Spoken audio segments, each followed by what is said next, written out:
Hi friend, आज जो है हम 11th स्टैंडर्ड का जो एक्सपेरिमेंट है हमें रिफ्रैक्टिव इंडेक्स ऑफ प्रिज्म पे to determine the angle of minimum deviation for a given prism by plotting a graph between angle of incident and angle of deviation. तो आज हम उसको आपको कैलकुलेशन कैसा करना है, उसका ऑब्जर्वेशन कैसा रहेगा और उसका ग्राफ कैसा आता है, डेविएशन कर्व कैसे आती है और उस पर से हमें refractive index of the material of prism निकालना होता है डियर स्टूडेंट। तो आज जो है हम आपको समझाएंगे डियर स्टूडेंट। ओके, तो उसके जो ऑब्जर्वेशन है डियर स्टूडेंट, ये देखो उसके ऑब्जर्वेशन हमारे इस तरह से आए हैं।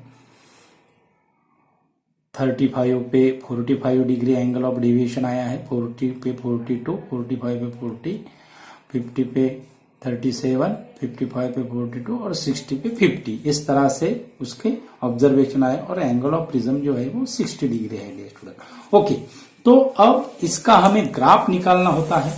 तो इसका जो ग्राफ है डियर स्टूडेंट वो इस तरह से आता है। ये देखो इसका ग्राफ है, ये इसको हम डेविएशन कर्व बोलते हैं। एक्स एक्सिस जो है ये एक्स एक्सिस है डियर स्टूडेंट, ये हो गई एक्स एक्सिस।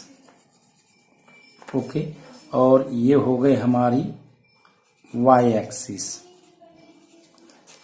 ओके, ये वाई एक्सिस और ये एक्स एक्सिस।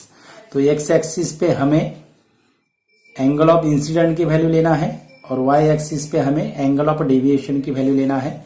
उसके बाद स्केल चूज की है हमने, देखो एक्स एक्सिस के लिए 1 सेंटीमीटर इक्वल टू 5 डिग्री और वाई एक्सिस के लिए भी 1 centimetre equal to 5 degree.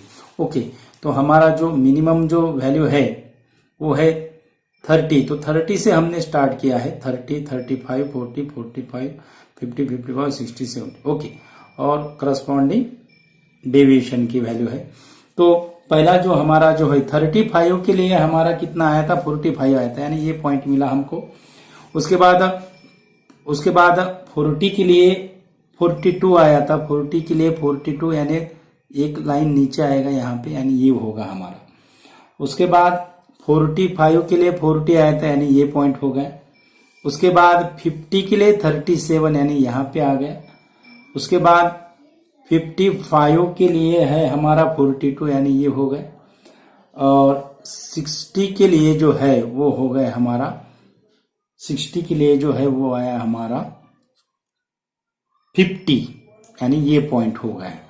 Okay, और ये पॉइंट अगर हमने ज्वाइन अगर किए तो इसको हमने इस तरह से इसकी डेविएशन कर्व आती है डियर स्टूडेंट। ओके, अब इसका हमें मिनिमम एंगल ऑफ डेविएशन निकालना होता है। तो मिनिमम एंगल ऑफ डेविएशन यहां से अगर हमने टेंजेंट अगर डाला एक कर्व को, तो ये जो टेंजेंट है जितनी minimum value of angle of deviation जो करस्पॉन्डिंग एंगल को आई है ऑब्जर्वेशन में, वही वैल्यू हो रही है dear student. That is delta M की वैल्यू कितनी आ रही है, 37 फॉर एंगल ऑफ इंसिडेंट की वैल्यू कितनी, 50। ओके, तो डेल्टा एम की वैल्यू कितनी है, 37। अब हमें रिफ्रैक्टिव इंडेक्स निकालना है।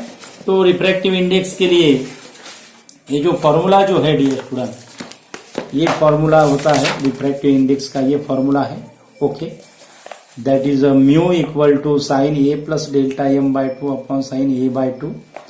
तो साइन ए की वैल्यू 60 डिग्री है, डेल्टा एम 37 आया है, 37 बाई 2। तो इस तरह से उसका कैलकुलेशन आया है।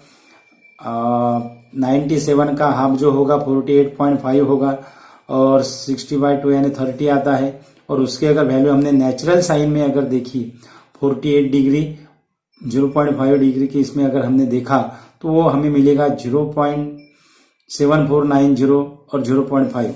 उसके बाद उसका लॉग से हमने इसका कैलकुलेशन किया है डियर स्टूडेंट, ये देखो लॉग से किया तो उसका आंसर आया हमारा 1.497। ओके, और अप्रोक्सीमेटली 1.5 के करीब आता है।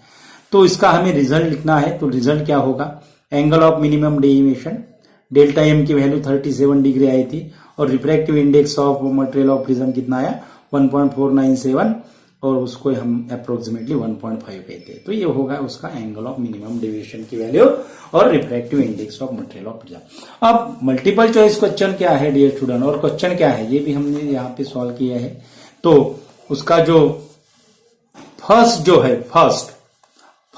है वो फर्स्ट क्या है, which of the following colours suffers maximum deviation in a prism. Okay, तो जिसकी वेवलेंथ लोअर रहती है वो मैक्सिमम डेविएट होता है, और जिसकी वेवलेंथ ज्यादा रहती है वो मिनिमम डेविएट होता है। अगर यहाँ पे अगर मिनिमम अगर पूछा जाए तो आंसर होगा रेड, लेकिन हमें मैक्सिमम पूछा गया है तो आंसर क्या होगा, वायलेट। ओके, येलो और ऑरेंज ये तो नहीं आएंगे डियर स्टूडेंट, क्योंकि ये मीडियम कलर होते हैं। ओके, उसके बाद how many refraction occur when a ray of light passes through a triangular prism. इसका आंसर जो आएगा डियर स्टूडेंट, इसका आंसर आएगा 2। उसका आंसर हमें यहां डायग्राम में दिखाई दे रहा है डियर स्टूडेंट। ये देखो, दो इंटरफेस पे इसका रिफ्रैक्शन रेज होगा, यानी ये होगा एयर टू ग्लास इंटरफेस, यहां पे एक रिफ्रैक्शन होगा, और उसके बाद ग्लास टू एयर इंटरफेस, यहां पे उसका सेकंड रिफ्रैक्शन होगा। यानी इसका आंसर कितना आएगा, दैट इज द 2। ओके, उसके बाद क्वेश्चन जो है वो सेकंड क्वेश्चन है dear student, on which factor does the refractive index depend.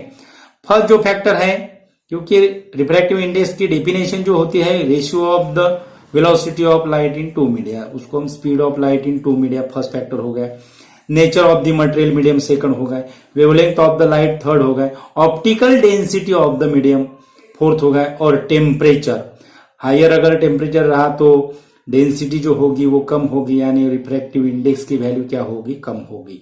Okay, तो उसके बाद सेकंड जो क्वेश्चन है उसका, जो सेकंड क्वेश्चन क्या है, सेकंड क्वेश्चन देखो, स्नेल्स लॉ का स्टेटमेंट हमें लिखना है। तो स्नेल्स लॉ 2 इसमें हम लिखते हैं, incident ray, refracted ray and normal at the point of incident are lie in the same plane. और सेकंड जो है, the ratio of sine of angle of incident to the sine of angle of refraction is constant for the pair of media, that is 1 and 2। ये हो गया relative refractive index, और उसको हम absolute refractive index के इसमें ऐसा लिखते हैं dear student, sine I upon sine R. ये वैल्यू कांस्टेंट रहती है, तो उसको हम कैसे लिखेंगे, n2 sine R that is equal to n1 sine R. तो इस तरह से डियर स्टूडेंट सिंपल ऐसा ये एक्सपेरिमेंट है। अगर हमारे चैनल पे अगर नए अगर यूजर है तो हमारा चैनल सब्सक्राइब कीजिए। चैनल का नाम इक्विनॉक्स फिजिक्स है डियर स्टूडेंट, जहाँ पे हमने 12 के प्रैक्टिकल अपलोड किए और 11 का प्रैक्टिकल भी अपलोड किए हैं। Thank you so much.